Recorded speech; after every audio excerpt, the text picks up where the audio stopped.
Hello students, आज हम करेंगे डायरेक्टरेट ऑफ एजुकेशन की वर्कशीट नंबर 160 जिसका सब्जेक्ट है इंग्लिश और आज डेट है 3 फरवरी 2021। ये वर्कशीट क्लास 3 के बच्चों के लिए है। तो चलिए स्टार्ट करते हैं हम आज की वर्कशीट। बच्चों, आपको यहाँ पर अपना नेम लिखना है। यहाँ पर आपकी क्लास पहले से ही लिखी हुई है तो आपको अपना सेक्शन लिखना है और यहाँ पर लिखना है आपको अपने टीचर का नेम। हमारी आज की वर्कशीट का topic unit 10 the ship of the desert से लिया गया है। तो इस स्टोरी की वीडियो मैंने ऑलरेडी चैनल पर डाल दी है, आप वहाँ से भी इस लेसन को पढ़ सकते हैं। तो इसे आप ज़रूर पढ़िएगा, अदरवाइज़ आप अपनी मैरीगोल्ड बुक से इसको पढ़ सकते हैं। Okay, good morning my dear children. Good morning प्यारे बच्चों। व्हाट अ लवली डे, कितना प्यारा दिन है। Yesterday, deep in the forest, a lion met a camel and they talked about themselves. तो कल क्या हुआ कि एक डीप इन द फॉरेस्ट यानी कि एकदम घने जंगल में एक लायन किससे मिला? एक कैमल से मिला। लायन कौन होता है? शेर। और कैमल कौन होता है? ऊंट। तो एक लायन एक ऊंट से मिला एंड उन्होंने क्या करा? आपस में एक दूसरे के बारे में बात की। Would you like to know what they spoke about, क्या आप जानना चाहेंगे कि उन्होंने किस बारे में बात की?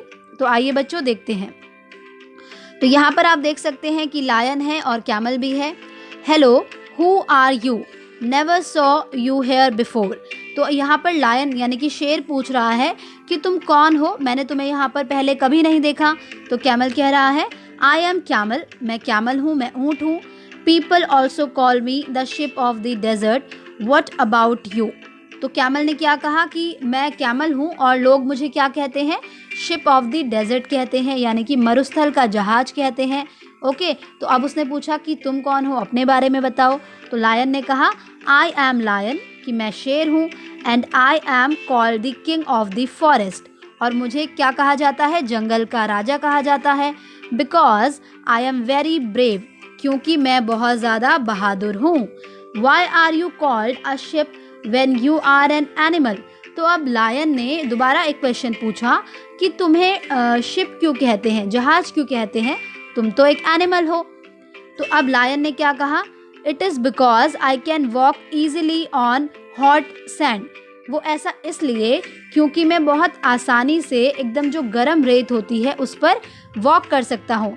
I can also survive without food and water for weeks in a desert.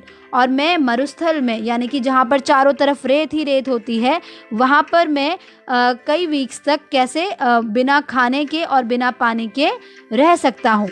ठीक है बच्चों, इसीलिए उसने कहा कि मुझे शिप ऑफ द डेजर्ट कहते हैं। Did you notice that the lion said that he was brave? बच्चों, क्या आपने नोटिस किया कि लायन ने कहा था कि वो बहुत ब्रेव है, बहादुर है। Have your parents ever told you that you are as brave as a lion? बच्चों, क्या आपके पेरेंट्स ने कभी आपसे कहा है कि आप तो बिल्कुल शेर की तरह बहादुर हो? Such a comparison is called a simile. बच्चों, ये जो कंपैरिजन होता है ना इस तरह का, इसको हम कहते हैं सिमिली। क्या कहते हैं? Simile. It is a figure of speech, और ये क्या है? फिगर ऑफ स्पीच है सिमिली। सिमिली क्या होता है? It compares two things using like और एज। सिमिली होता है जब हम दो चीज़ों को कंपेयर करते हैं, यानी कि उनकी तुलना करते हैं लाइक और एज को यूज़ करके। फॉर एग्जाम्पल यहाँ लिखा हुआ है वन सेकेंड, यहाँ लिखा हुआ है that you are as brave as a lion. तो यहाँ पर किन दो को कंपेयर किया गया है? यू यानी कि आपको और लायन को। ठीक है, तो यहाँ पर दो लोगों को कंपेयर किया गया है। यू मतलब कि यहाँ पर आपकी बात हो रही है और लायन की बात हो रही है। ठीक है, और किस चीज़ से कंपेयर किया गया है? बहादुरी से, कि तुम तो बिल्कुल लायन की तरह बहादुर हो। और यहाँ पर आप देख सकते हैं कि एज का यूज़ किया गया है, as brave as lion. Okay, next sentence देखिए बच्चों, she is as slow as a snail. तो यहाँ पर एक लड़की है जिसको किसके साथ में कंपेयर किया है? स्नेल के साथ में कंपेयर किया है कि वो किसकी तरह धीमी है, स्लो है, स्नेल की तरह। तो यहाँ पर लड़की को और स्नेल को कंपेयर किया है, उनकी तुलना की है। She is being compared to a snail using the word as, और यहाँ पर एज वर्ड को भी यूज़ किया गया है कंपेयर करने के लिए। तो आइए कुछ और एग्जाम्पल देखते हैं। यहाँ पर देखिए फर्स्ट वाला, as light as a feather, तो किसकी तरह हल्का, एकदम फेदर की तरह, पंख की तरह हल्का। ठीक है, तो यहाँ पर भी इसको कंपेयर करने के लिए किसका यूज़ किया गया है, एज का यूज़ किया गया है, एकदम पंख की तरह हल्का।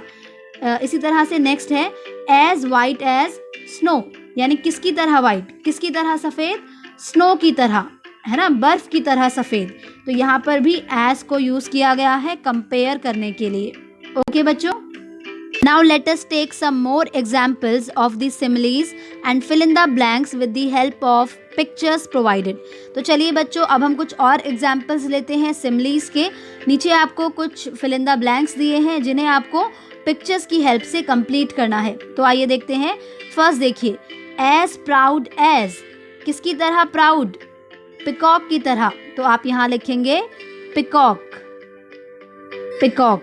ठीक है, पिकॉक अपने आप पर प्राउड करता है, गर्व करता है, तो इसीलिए यहाँ पर कंपेयर किया गया है as proud as peacock, right. Next देखिए, as wise as an dash, तो किसकी तरह बुद्धिमान, आउल की तरह। ये पिक्चर किसकी है, आउल की, तो हम यहाँ लिखेंगे OWL, यानी कि बिल्कुल आउल की तरह, उल्लू की तरह बुद्धिमान। ठीक है, तो यहाँ पर भी आप देख सकते हैं एज वर्ड को यूज़ किया गया है। नेक्स्ट देखिए, as busy as a dash, किसकी तरह बिजी, किसकी तरह व्यस्त, एक बी की तरह, एक मधुमक्खी की तरह। आपने देखा है ना कि पूरे दिन भर मधुमक्खी क्या करती है, कभी भी रेस्ट नहीं करती, वो बस फूलों से रस लेती है और अपने जो उसका हाइव होता है, जो उसका छत्ता होता है, उसमें वो उसको डाल देती है। तो पूरे दिन भर वो क्या करती है, अपने आप को बिजी रखती है, इसीलिए यहाँ पर कहा गया है as busy as bee. Okay, next देखिए, as big as a dash, तो यहाँ पर किसकी बात हो रही है, बिल्कुल सही, यहाँ पर हो रही है व्हेल मछली की बात। तो यहाँ पर हम लिख देंगे as big as a whale, यानी कि एकदम व्हेल मछली की तरह बड़ा। किसकी तरह बड़ा, एकदम व्हेल मछली की तरह बड़ा। ठीक है, तो यहाँ पर भी एज से इसको कंपेयर किया गया है।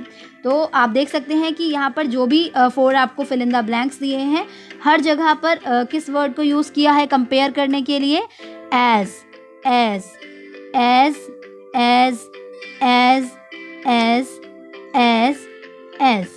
ओके बच्चों, तो इन्हें हम कहते हैं सिमिली, इसे आप ध्यान में रखिएगा। Let's have some more fun by doing exercises given on page number 150 of the English workbook. अब आपको अपनी इंग्लिश वर्कबुक में से पेज नंबर 150 पर जो एक्सरसाइजेज दी हुई हैं उन्हें करना है, तो इसे आप ज़रूर कीजिएगा। इसी के साथ आपकी आज की वर्कशीट कंप्लीट होती है।